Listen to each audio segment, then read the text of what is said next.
Guys লাইফে প্রথম আমি হাসছি আবার দাঁত খিলখিলি করে। এই যে হাসপাতালে অ্যাডমিশন লাইফে প্রথম, ঠিক আছে। এখন তো হাসছি, আমি যে কত কষ্ট করেছি কালকে সারা রাত তোমাদেরকে আমি কি বলবো। আমার চোখ দেখে বুঝতে পারছো, মানে জীবনের প্রথম এমন একটা রাত যে রাতটা মনে হলো যে কবে কতক্ষণে রাতটা শেষ হবে, এরকম একটা ব্যাপার। মানে এত পেটে যন্ত্রণা হয়েছে, এর আগে কোনোদিনও হয়নি, এইবার প্রথম হয়েছে এই জিনিসটা। মানে পেট ব্যথা হয়েছে, ওষুধ খেতাম, জল খেতাম, যাই হোক পটি বা উল্টি করতাম, ঠিক হয়ে যেত। কিন্তু এইবার মানে এরকম পেট ব্যথা যে হয় কারোর ধারণার বাইরে। হঠাৎ করেই, এক সেকেন্ড আওয়াজ শোনা যাবে না, আই থিঙ্ক।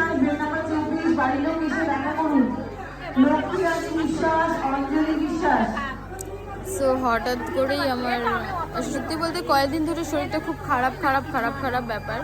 তারপর হঠাৎ করেই আমার এরকম একটা অবস্থা হয়, যার জন্য আমাকে অ্যাডমিশন নিতে হয় মানে হাসপাতালে আসে। আমি ভাবছি, প্রথমেই ভেবেছি আমাকে নিয়ে নিবে অ্যাডমিশন, ঠিক আছে। তো প্রথমে একটা দাদা বললো যে ইঞ্জেকশন করলে ঠিক হয়ে যাবে। তারপরে যেই ডক্টর দেখেছে উনি বলছে যে না, ভর্তি রাখতে হবে।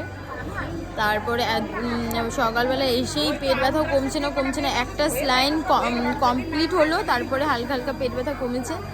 আর এই যে আরেকটা চলছে, 2 নম্বর স্লাইনটা চলছে, হাফ হয়েছে। আমাকে রিপোর্ট করতে দিয়েছে, এখনো পর্যন্ত সকাল থেকে কিচ্ছু খাইনি। চেহারার অবস্থাটা জাস্ট দেখো, এতটা বাজে একটা সময় কাটিয়েছি, সহজেই মানে কমছিল না, এরকম একটা ব্যাপার। অনেক কষ্ট করেছি, সত্যি বলছি।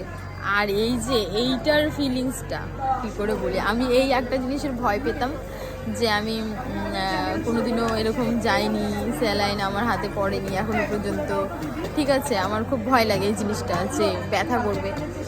আজকে সেই জিনিসটা হয়ে গেল। আর সত্যি ব্যথা করে আর কি যখন ঢুকায়, আর তারপরে যতক্ষণ মানে থাকে না এটা, ততক্ষণই ব্যথা করে, যেটা সত্যি কথা। মানে হাতটাকে ছোঁয়া নড়া যায় না, এরকম একটা ব্যাপার। খুবই মানে কি বলবো, এরকম হঠাৎ করে এরকম একটা বিষয় হবে না, আমি বুঝতেই পারিনি সত্যি। রাতে ভাতটা না খেলে ভালো হতো, আমি রাতে ভাত খাইও না, কালকে যে কেন খেলাম বুঝতে পারলাম না। আর শীতকাল তো খাওয়ার দাওয়ার একটুখানি সবাই, শীতকাল বলে কথা না, সবাই একটু মেনটেন করে চলো।